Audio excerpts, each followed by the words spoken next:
மிரட்டல். நம்மளை மிரட்ட வேண்டியது யாரு, நம்மளுடைய வாழ்க்கையை புரிய வைக்க வேண்டியது யாரு, இதான் நீங்க நம்ம முழுசா பார்க்க போறோம். ஸ்பிரிச்சுவல் சைக்காலஜியை நம்ம எடுத்துக்கிட்டோம்னா நம்ம எல்லாருக்கும் தெரிஞ்ச ஒரே விஷயம் தான். ஸ்பிரிச்சுவலாக நம்ம உள்ள போயிட்டாலே கடவுள் தான் நம்மளை மிரட்டணும், கடவுள் தான் நம்மளை கேள்வி கேட்கணும், கடவுள் தான் நமக்கு வந்து பதில் சொல்லணும். அப்போ மிரட்ட வேண்டியவன் கடவுள் தான். அவன் எல்லா விதத்திலும் நம்மளை மிரட்டுவான். இது அதுன்னு இல்லாமல் இயற்கை சார்ந்தும் சரி, மத ஒரு ஜீவராசிகள் சார்ந்தும் சரி, நம்முடைய வாழ்வையினுடைய பாவ புண்ணியங்கள் சார்ந்து சரி, எல்லாத்தையும் அளந்து நீ இதெல்லாம் அனுபவிக்கணும் அப்படின்னு சொல்லி நமக்கு டிசைட் பண்ணி தான் எல்லாத்தையும் கொண்டு வருவான். இப்போ அவனுடைய மிரட்டல்லேருந்து தப்பிக்கிறதுக்கான வழி என்ன? இப்போ அந்த மிரட்டலும் அதோட சேர்ந்து தான் வந்துடும். இப்போ பாவம் புண்ணியம் நம்ம பிரிக்கிற மாதிரி அவனுடைய மிரட்டல் என்ன, அதுலேருந்து நம்ம தப்பிக்கிறது எப்படி அப்படின்றத நம்ம டைரெக்டாக சொல்லிடுவோம். ஸோ ஃபர்ஸ்ட் ஆஃப் ஆல் வந்து பார்த்தீங்கன்னா எல்லா மதங்கள்லேயும் ஒரு விஷயம் இருக்குது, நிலைகளை அடைகிறது அப்படின்னு. சாதாரண மனுஷனுக்கும் ஒரு ஞானிக்கும் ஒரு மத போதகருக்கும் ஒரு கோவிலில் வந்து நம்ம பிரதிஷ்டை பண்ணுறது அர்ச்சகராக வேலை செய்கிறவங்க, அந்த மாதிரி ஒரு கோவிலில் பாஸ்டராக வேலை செய்கிறவங்க, இந்த மாதிரி எல்லாத்துக்குமே பார்த்தீங்கன்னா ஒரு நிலை இருக்குது. அதனால தான் நம்ம என்ன பண்ணுவாங்கன்னா, சில பேர் கோவிலுக்குள்ளே போகாதீங்க, சில பேர் வந்து அந்த மூலஸ்தானத்தை தொட்டு வணங்குறது தவிர்க்கப்படுது. காரணம் என்னன்னா நாங்கள் இப்படிலாம் இருக்கிறோம் அப்படின்ட்டு. ஸோ நான் வந்து ஸ்பிரிச்சுவல் சைக்காலஜியாக ஒரு 7 நிலைகளை எப்படிலாம் நம்ம அடைய முடியும் அப்படின்னு சொல்லி ஸ்பிரிச்சுவல் ஆராய்ஞ்சதில் எனக்கு கிடைச்ச தன்மைகளை நான் உங்ககிட்ட சொல்கிறேன். முதல் திங் வந்து நமக்கு எழக்கூடிய அந்தரங்கமான காமத்தினுடைய உணர்வுகள். எதுக்காக இதை ஃபஸ்ட்டு வச்சிடுறாங்க அப்படின்னு பார்த்தீங்கன்னா, நம்ம அனிமல்லேருந்து வேறுபடக்கூடிய ஒரு இடம் அப்படின்னு சொல்லிட்டு எல்லாரும் சொல்லுவாங்க. உண்மைன்றது அது கிடையாது. உண்மை என்னன்னா, நம்ம கட்டுப்பாடுன்னு ஒன்று இருக்கு. எல்லா இடத்துலையும் வாழ தகுதியான ஒருத்தன், எல்லா இடத்துக்கும் போறதுக்கு தகுதியான ஒருத்தன், எல்லா இடத்துலையும் தன்னுடைய தன்மை கொண்டு நிற்கணும். கரெக்டு தானே? அப்படி நிற்கணும்னா அவன் முதல்ல கடக்க வேண்டிய விஷயம் என்னன்னு பார்த்தீங்கன்னா, தன்னுடைய செக்ஷுவல் ஃபீல். எத்தனை பொண்ணு முன்னாடி வந்து நின்னாலும் சரி சார், எத்தனை ஆம்பளையா முன்னாடி வந்து நின்னாலும் சரி, எந்த மாதிரியான உணர்வுகளால் என்னை தொட்டாலும் சரி, அந்த உணர்வுகளால் எனக்கு எந்த பாதிப்பும் எழக்கூடாதுன்ற ஒரு எண்ணம் இருக்குல்ல, அந்த எண்ணம், அந்த ஒரு கட்டுப்பாடை நம்ம உள்ளுக்குள்ளே கொண்டு வருது. ஸோ முதல்ல எப்படி நம்ம மிரட்டுவோம் அப்படின்னா, உள்ளுக்குள்ளே எல்லா உணர்வுகளையும் கொண்டு வருவான், எல்லா விதமான சிந்தனைகளையும் நமக்குள்ளே உருவாக்குவான். அந்த உருவாக்குறது நம்மளுடைய உருவாக்கம்ன்றது மிரட்டல், அதுலேருந்து தப்பிக்கிறது அப்படின்றது அவனுடைய கருணை. அடுத்த நிலைக்கு வருவோம். நம்ம தப்பிச்சாச்சு, அந்த சிந்தனைக்குள்ள வந்துட்டாலே நம்ம ஒழுக்கத்துக்கு வந்துட்டோம்னு அர்த்தம், ஒரு ஒழுக்கத்துக்குள்ள இருக்கிறோம்னு அர்த்தம். இப்போ அடுத்ததா வரக்கூடிய இடம் எங்கன்னு பார்த்தீங்கன்னா, குடும்பம்ன்ற ஒரு கான்செப்ட். நீ வந்து தனிப்பட்ட மனுஷனா வாழறதுக்கு பழகிட்ட, ஆனால் நீ இருக்கிறது எங்க? ஒரு குடும்பத்துக்குள்ள. இதை வந்து எப்படின்னா, குடும்பம், சமூகம், நம்மளை சுற்றி இருக்கக்கூடிய நமக்குன்னு ஒரு அமைப்பை உருவாக்கி வச்சுருப்போம்ல. நான் வந்து வள்ளலார் அவங்களுடைய ஃபாலோவர், நான் வந்து பார்த்திங்கன்னா நம்மளுடைய நம்ம கணக்கம்பட்டி சித்தர் அவங்களுடைய ஃபாலோவர், நான் வந்து தாடிக்காராவினுடைய ஃபாலோவர், தாடிக்கார ஜீவ சமாதியை சார்ந்த ஒரு ஃபாலோவர், நான் தேவர்களுடைய ஒரு ஃபாலோவர் அப்படின்னு சொல்லிட்டு ஒவ்வொருத்தரும் ஒவ்வொரு உலகத்தில் வந்து பார்த்தீங்கன்னா சாதுக்கள், அகோரிகள், அவ்வளோ நம்ம சாய்பாபா, இவங்க எல்லாம் இவங்களுடைய ஃபாலோவர்ஸ் அப்படின்னு நம்ம இருப்போம் இல்லையா. இந்த ஃபாலோவர்ஸுக்குன்னு ஒரு சமூகத்துக்குன்னு ஒரு தன்மை இருக்கும். இந்த தன்மைக்குள்ள நம்ம வந்துட்டோம்னா அவங்களுடைய ஒரு ஒழுக்கம்னு ஒன்று இருக்கும். இந்த குடும்பத்துக்கான ஒழுக்கம், இப்போ இந்த சமூகத்துக்கான ஒழுக்கம், ஒருத்தனுக்கு ஒரு தீ, எங்களுடைய சாப்பாட்டினுடைய உணவு, உடை, இருப்பிடம், இது எல்லாமே இந்த இடத்துல இதனுடைய அடிப்படையில் இந்த தன்மைக்குள்ள இயங்கிக்கிட்டு இருக்கு அப்படிங்கிற அந்த கலாச்சாரத்தினுடைய அடிப்படையில் என்னுடைய அரசனை நான் இப்படிதான் பார்ப்பேன், என்னுடைய தலைவன் இப்படிதான் இருக்கணும் அப்படின்னும் பொழுது அவங்க வாழ்வியல் சார்ந்த, அவங்க எங்கெங்கெல்லாம் இதுக்கு முன்னாடி வாழ்ந்தாங்களோ, எந்தெந்த இடங்களுக்கெல்லாம் இடம்பெயர்ந்து போயிருந்தாலும், எந்த பகுதிகளெல்லாம் வாழ்ந்தாங்களோ, எத்தனை வருடத்துக்கு முன்னாடி அவங்களுடைய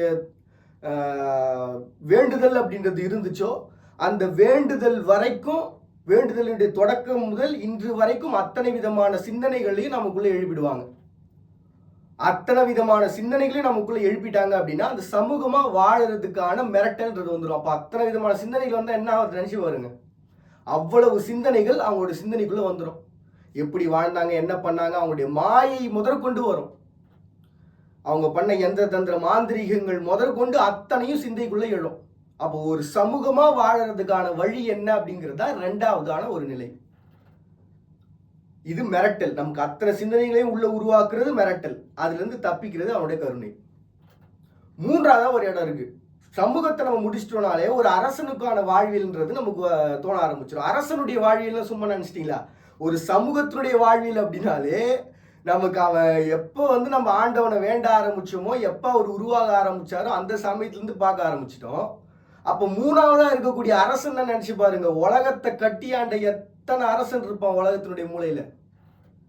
அத்தனை அரசர்களையும் அத்தனை அரசர்களுடைய நாலேஜும் உள்ள வந்தா எப்படி இருக்கும்? அவங்களுடைய வாழ்வியல் முதற்கொண்டு வரும். அத்தனை விதமான வாழ்வியலும் வரும். இது எல்லாமே நம்மளுடைய முன்னோர்கள் கொண்டு நமக்கு மிரட்ட ஆரம்பிப்பான். அவங்க முன்னோர்கள் எப்படிலாம் வாழ்ந்தாங்களோ அந்த சிந்தனைகளை அத்தனையும் எழுப்பி அந்த அத்தனை விதமான சிந்தனைகளுக்குள்ளேயும் போய் அதில் நாம யாருன்றது உணர்றது. இந்த மாதிரி ஒரு மிரட்டல், இப்படி ஒரு மிரட்டலை கொடுத்துட்டு அதுக்கு ஒரு கருணையை காட்டுவான். இதுதான் மூன்றாவது நிலை. இப்போ நாலாவதா ஒரு நிலை இருக்கு, எதிர்காலத்தினுடைய சிந்தனை. இப்படி வாழ்வியெல்லாம் காட்டி முடிச்சுட்டு வந்துட்டானாலே நமக்கு என்ன அர்த்தம்? ஒரு அரசனையே வந்து நம்ம கொஸ்டின் பண்ற அளவுக்கு ஒரு பர்சனா மாறிட்டோம்னா என்ன அர்த்தம்? எதிர்காலத்தை பத்தி சிந்திக்க வேண்டியது அப்படின்னு ஒரு விஷயம் வந்துருச்சு. எத்தனை காலத்துக்கு மனுஷன் இப்படியே இருப்பான்? அவன் எதிர்காலத்துக்கு என்ன தேவை? சாப்பாடு தேவையா, இல்லை ஒழுக்கம் தேவையா, இல்லை விஞ்ஞானம் தேவையா, வரலாறு தேவையா அப்படின்னு எல்லா விதமான சிந்தனைகளையும் உள்ள போடுவான். அப்போ ஒரு வாழ்வியல் வரலாறா அப்படின்னு கேட்டிங்கன்னா வாழ்வியல் மட்டும் வரலாறு இல்லை, அந்த வாழ்வியலினுடைய பரிணாம மாற்றங்கள் ஒன்று இருக்குல்ல. இத்தனை வருஷத்துக்கு இது தேவை, இத்தனை 100 வருஷத்துக்கு இது தேவை, இத்தனை 50 வருஷத்துக்கு இது தேவை, இத்தனை 10 வருஷத்துக்கு இது தேவை அப்படின்னு சொல்லிட்டு அந்த சிந்தனைகளை முழுமையா நமக்குள்ள உருவாக்கி அந்த 4வது நிலையில எடுத்துட்டு போய் வைப்பான். ஸோ இத்தனை வருஷத்துல இத்தனை காலங்கள்ல இப்படி ஒரு மாற்றங்கள்ன்றது நிகழும் அப்படின்ற ஒரு கான்செப்டுக்குள்ள நம்ம எடுத்துட்டு போய் நிறுத்திடுவோம். ஸோ இது வந்து 4th. 5வது நிலையும் ஒன்று இருக்கு. இப்போ இதெல்லாம் பார்த்துட்டல, சிந்தனைக்குள்ள எல்லாத்தையும் பார்த்தாச்சு. இப்ப உன்னோட வாழ்க்கை எப்படி இருக்கணும்?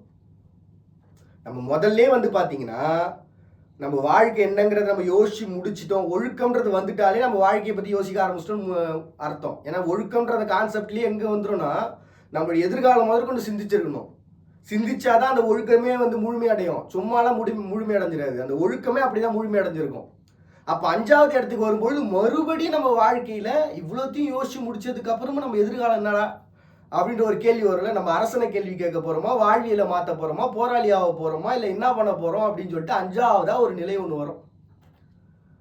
அந்த 5வது நிலையில தான் பார்த்தீங்கன்னா நம்ம ஓகே, நம்ம இதை பண்ண போறோம், இத்தனை வருஷம் பண்ண போறோம், இந்த ஒரு மாற்றங்களை இந்த இடத்துல விதைக்க போறோம், இப்படி ஒரு விஷயங்களை நம்ம செய்ய போறோம் அப்படின்னு சொல்லிட்டு ஒட்டு மொத்தமா நமக்கு 5வது நிலையில எடுத்துட்டு வந்து நிறுத்துவாங்க. இப்ப 6வதா ஒரு நிலை இருக்கு. இது வந்து அந்த மிரட்டல் இருக்குல்ல, இருக்கிறதுலயே உச்சகட்டமான மிரட்டல் தான் இந்த 5வது நிலை. ஏன்னா நம்ம வாழ போறது பாத்தீங்கன்னா ஒரு சமூகத்துக்குள்ள இல்லாட்டி ஒரு இடத்துக்குள்ள. அப்ப அந்த இடத்துல ஒரு கடவுள் இருப்பாங்க, இல்லாட்டி 2 கடவுள் இருப்பாங்க, இல்லாட்டி 3 கடவுள் இருப்பாங்கன்னு வைங்களேன். அவங்க எல்லாரையும் நம்ம அனுசரிச்சு போய் ஆக வேண்டியிருக்கும். இப்போ கடவுள் அப்படின்னும் பொழுது ஒருத்தன் தான். ஆனா நம்ம பேர் இத்தனை வச்சிருக்கிறோம், அத்தனை பேரும் அத்தனை சமூகமா இருக்கிறோம். அப்ப அத்தனை பேருடைய வழியையும் நம்ம ஃபாலோ பண்ணியிருக்கணும். அவங்களுடைய வாழ்க்கை என்னன்றதை நம்ம முழுசா புரிஞ்சிருக்கணும். அப்ப எல்லா விதமான கடவுளினுடைய சிந்தனையும் இறக்குற ஒரு இடமா அந்த இடம் வந்துடும். ஸோ அந்த 5வது டைம் முடிஞ்சதுக்கு அப்புறம் நம்ம எதிர்காலத்தை யோசிச்சதுக்கு அப்புறம் மறுபடியும் ஒரு டெஸ்ட் வைப்பாங்க. நீ யாருன்றதை சொல்லிட்ட தம்பி, ஆனா நீ வாழ போறது இங்க தம்பி, அப்ப அந்த இடத்துக்கு எப்படி தம்பி அப்படின்னு சொல்லி கரெக்டா அந்த இடத்துக்குள்ள வந்து நிறுத்துவாங்க.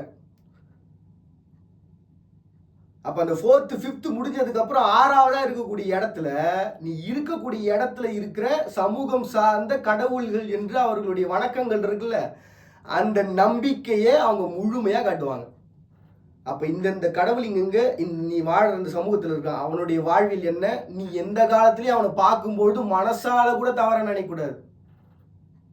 எப்படி மனசால கூட இல்லைங்க, நான் இந்த கடவுள் தான் கும்பிட்றேன், அவர் தாங்க நான் பெருசா நினைப்பேன், பரவாயில்லப்பா அதெல்லாம் ஓகே தான், ஆனால் நீங்கள் பார்க்குறது என் கடவுளையும் சேர்த்து தான். அப்போ என் மனசால கூட பிழையான சிந்தனை எழுப்பக்கூடாது. மனசால கூட பிழையான என்னுடைய சமூகம் சார்ந்த நபர்கள்ட்ட கிண்டலான சிந்தனையை கூட நீ எழுப்பக்கூடாது.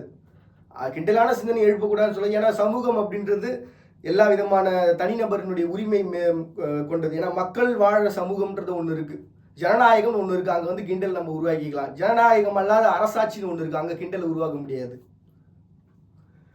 ஸோ அப்போ அந்த 6th பிளேஸில் வந்து பார்த்தீங்கன்னா கடவுள்கள் நம்ம சொல்கிற பெயர்கள், கடவுள்களுடைய பெயர்கள் கொண்ட சிந்தனைகள் நமக்குள்ளே இறங்குவாங்க.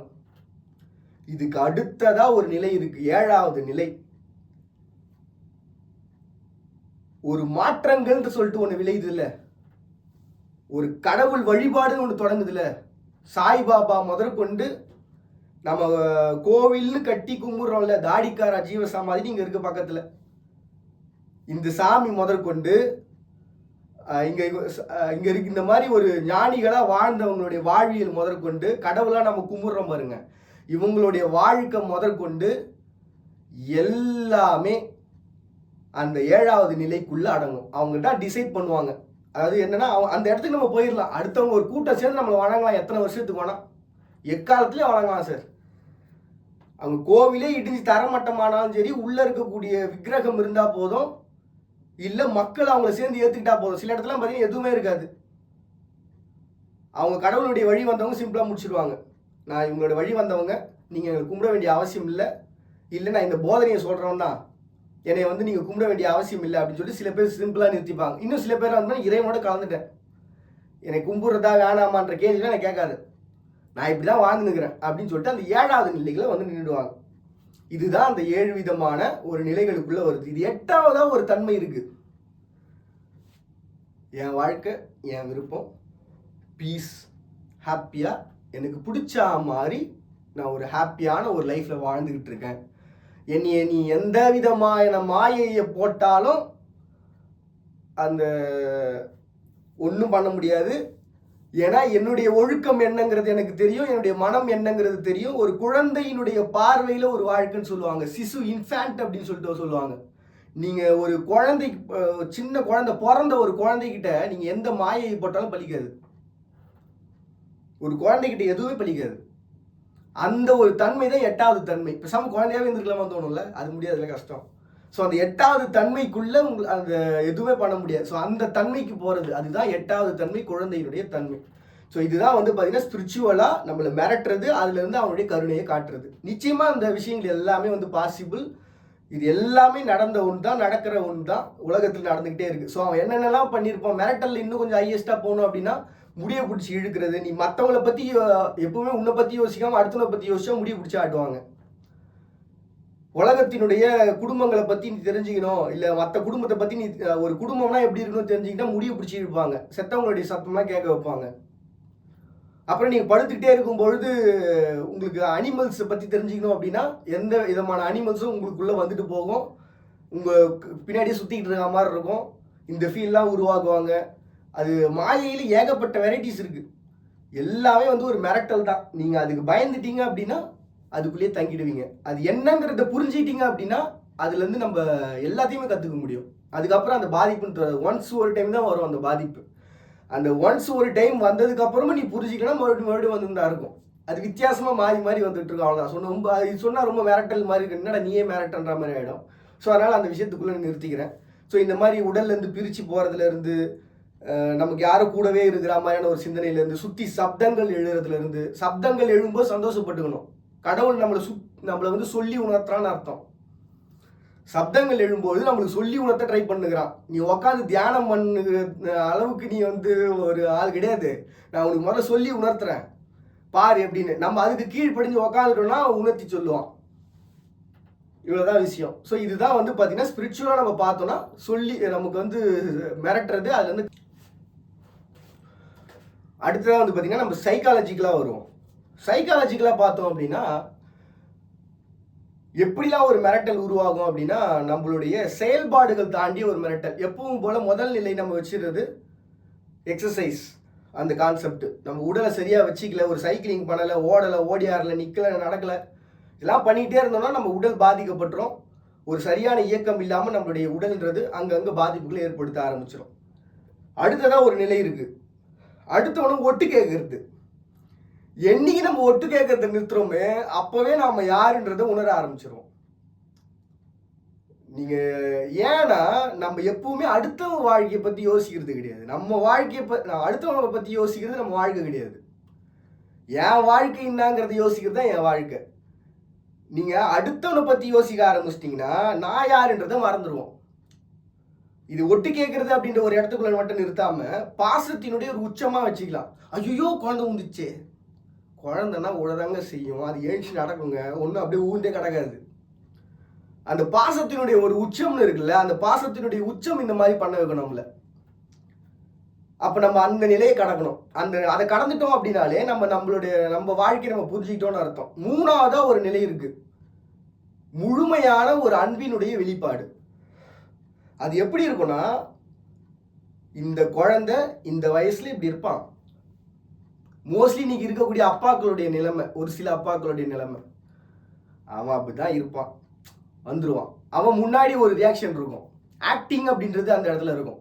பர்ஃபெக்ட் ஆக்டிங் சொல்லிட்டு வாழ்க்கை ஒரு நாடக மேடை நம்ம கேள்விப்பட்டிருக்கோம்ல, அது பர்ஃபெக்ட் ஆக்டிங் அங்கே தான் இருக்கும். தான் பிள்ளைகிட்ட இந்த நேரத்தில் இப்படி பிஹேவ் பண்ணணும், தான் பசங்க கிட்ட இப்படி பிஹேவ் பண்ணணும், என் ஆத்தா கிட்ட, என் பொண்டாட்டிக்கிட்ட, என்னுடைய குடும்பத்துக்கிட்ட இப்படி பிஹேவ் பண்ணுங்கிற ஒரு பர்ஃபெக்ட் ஆக்டிங்கிறது அங்கே தான் இருக்கணும். அப்படி இருந்துச்சு அப்படின்னா அந்த மூன்றாவது நிலையை கடந்துடலாம். கிட்டத்தட்ட இப்போ நான் இதுக்கு முன்னாடி ஸ்பிரிச்சுவலாக சொன்னேன் இல்லையா, அந்த விஷயங்கள் தான் இது எல்லாமே. இதுவும் சாதாரண விஷயம் இல்லை, ரெண்டுமே ஈக்குவல் தான். இது நீங்கள் பண்ணீங்கன்னா இது இப்படி ஒரு பர்ஃபெக்டாக ஒரு பீஸ்ஃபுல்லான ஒரு லைஃப்பை வாழ்றதுக்கான ஒரு இடம். ஸோ இந்த மூன்று நிலைகளை கடந்ததுக்கு அப்புறமா நாலாவதாக ஒரு நிலை இருக்கு. சரியான வார்த்தைகளை, சரியான தகுதிகளை நம்மளுடைய வாழ்க்கையில உருவாக்கிக்கிறது.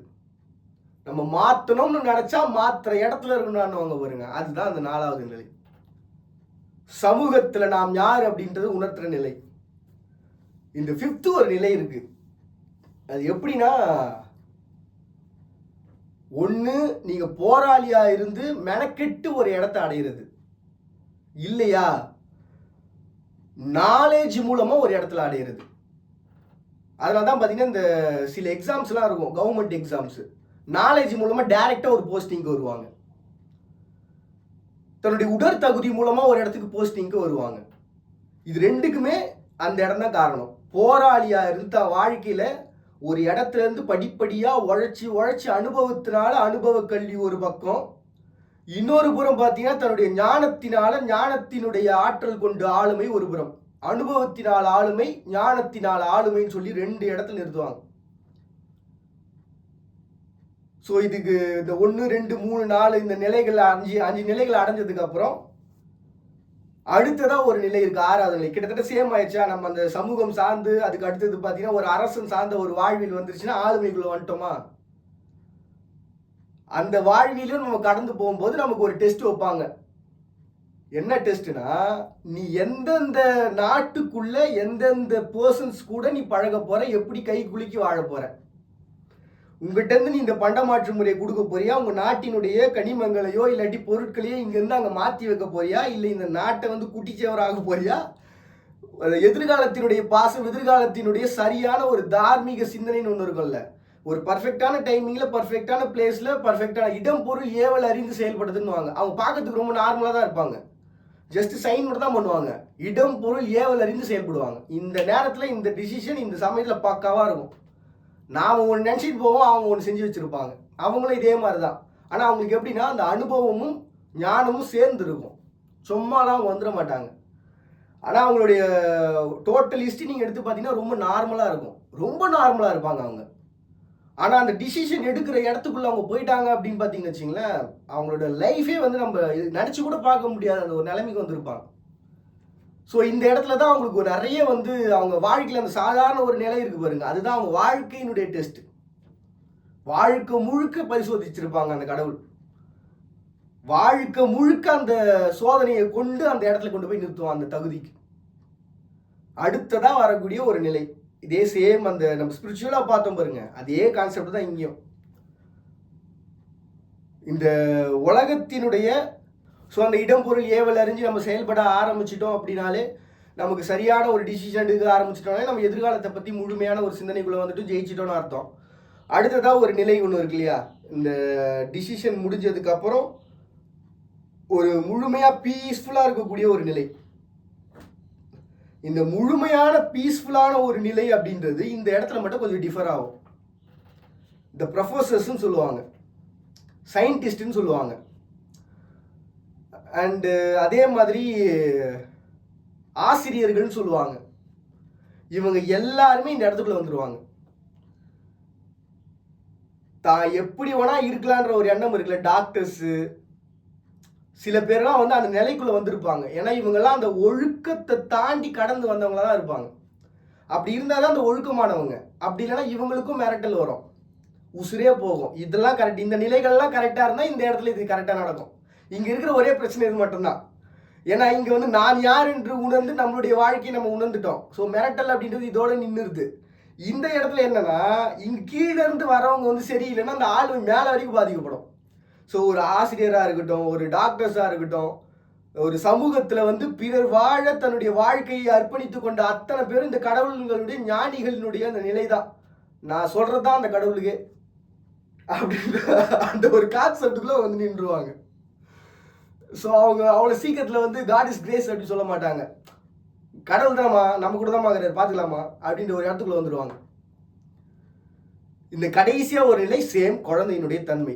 என்னதான் இவங்க இப்படிலாம் ஆடு அனுபவிச்சு வந்தாலும் சரி, கடைசியாக வந்து ஒரு குழந்தையினுடைய தன்மையில் வயசாகி மூப்பு அடைஞ்ச பிறகு எல்லாரும் நல்லா இருக்கணுன்ற எண்ணத்துக்குள்ளே வந்துடுவான். அவன் வெட்டிக்கு சாட்சி புட்டு எல்லாரையும் அடித்து தும்சம் பண்ண ஒரு கேரக்டராக இருப்பானா, கடைசியாக குழந்தைய உட்காந்துருவாங்க.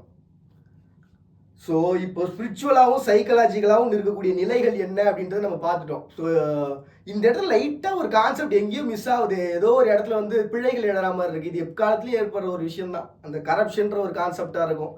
ஸோ இது இங்கே ஆரம்பத்தில் இருக்கக்கூடிய ஒரு நிலைன்றது இது எல்லா இடத்துக்கும் இதில் பிரச்சனை என்னென்னா கேல்குலேஷன் மாதிரி தான். சைக்காலஜின்றதே நம்ம வந்து கேல்குலேஷன் கான்செப்ட் தான். இப்போ 7-7 நிலைகள் இருக்குது, 8 நிலைகள் இருக்குது அப்படின்னா 8x8x8x8 போட்டணும்னா கரெக்டாக கேல்குலேஷன் போட்டணும்னா யாரை எப்படி அடக்கலாம்னு நமக்கு தெரிஞ்சிச்சுன்னா மொத்தப்படியும் அடைக்க உட்கார வச்சுட்டு தும்சமாக்கி இந்தடா உங்க மாதிரி நீ பாடுறான்னு சொல்லிடலாம்.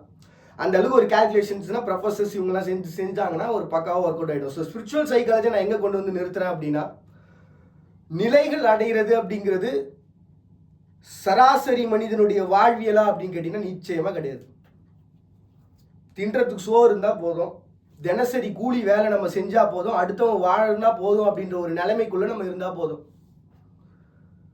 பிறர் வாழ சிந்தை கொண்டவர்கள் 2 விஷயமா பிரிக்கிறேன். நம்ம வாழணுன்றதுக்கு அடிப்படை தகுதி. எங்கிட்ட உணவில்லை, ஒரு நாள் சம்பாதிக்கிறதுக்கு தான் எங்கிட்ட வேலை இருக்குது, எங்கிட்ட சம்பாதிக்கிறதுக்கு கூட வழி இல்லைப்பா, என்ன பண்ணுறதே எனக்கு தெரியல, ஜாலியாக தான் இருக்கிறேன் நான் அப்படின்ற ஒரு எண்ணத்துக்குள்ளே இருக்கிறாங்கன்னு வைங்களேன். பிறர் வாழ சிந்தை கொண்டவர்கள் இறைவனுடைய அருளால பூமியில வாழலாம், தன் நம்பிக்கை கொண்டு வாழலாம். பிறர் வாட சிந்தை கொண்டவர்கள் உலகத்தினுடைய கேலிகளில் வாழலாம். உலகத்தினுடைய கேலிகள் சொல்லுவாங்க, இந்த கேலி பண்றது, கிண்டல் பண்றது, நமக்கு ஒரு டைம் பாஸ் யூஸ் பண்ணிக்கலாம் பாவன அப்படின்னு ஒரு ஃபீல் இருக்கு பாருங்க. அந்த ஃபீலுக்காக பிறர் வாட சிந்தை கொண்டவங்களை யூஸ் பண்ணிக்கலாம். அது என்னன்றது மறைமுகமாக இருக்கக்கூடிய இந்த ஸ்பிரிட் சைக்காலஜிக்கலாக இருக்கு, உங்களுக்கு புரியும். டெஸ்டிங்காக யூஸ் பண்ணிக்கலாம் அவங்கள. சைக்காலஜிக்கலாக ஃபியூச்சர் போகிறது பார்த்தா அந்த நிலைமை தான் இருக்குது. ஒரு டெஸ்ட் எலி மாதிரி பிறர் வாட சிந்தை கொண்டவங்களை யூஸ் பண்ணிட்டாலும் யூஸ் பண்ணிப்பாங்க. ஸோ அந்த பிரச்சனை நமக்கு வரக்கூடாது அப்படின்னா இந்த ஸ்பிரிச்சுவல் சைக்காலஜியை என்ன பண்ணிட்டாங்க அப்படின்னா, மனம் கொண்டு வாழ்க்கை அப்படின்னு நம்ம நிறுத்தினதுனால ஸ்பிரிச்சுவல் சைக்காலஜி அதான், மனம் கொண்டு ஒரு வாழ்க்கை, மனம் கொண்ட மாயை தன் வாழ்க்கை என்று நிற்பது ஸ்பிரிச்சுவல் சைக்காலஜி, என்னோட சைக்காலஜி ஸ்பிரிச்சுவல் சைக்காலஜி. அப்போ மனம் கொண்ட மாயின்னு நிற்கும் போது என்ன ஆயிடுதுன்னா, பிறர் வாழ சிந்தை கொண்டவர்கள் இந்த உலகத்தில் வாழ்வாங்க, பிறர் வாழ சிந்தை கொண்டவர்கள் சிந்தை கெட்டு ஒழிவாங்க. அவ்வளோதான் விஷயம். மறுபடியும் இதே போல் வாழ்க்கை தன்னை சந்திக்கிறார். நான் உங்கள் பாடி நீங்கள் பார்த்துட்டு இருக்கீங்க. இந்த நிகழ்ச்சி ஐம் நாட் சிலி.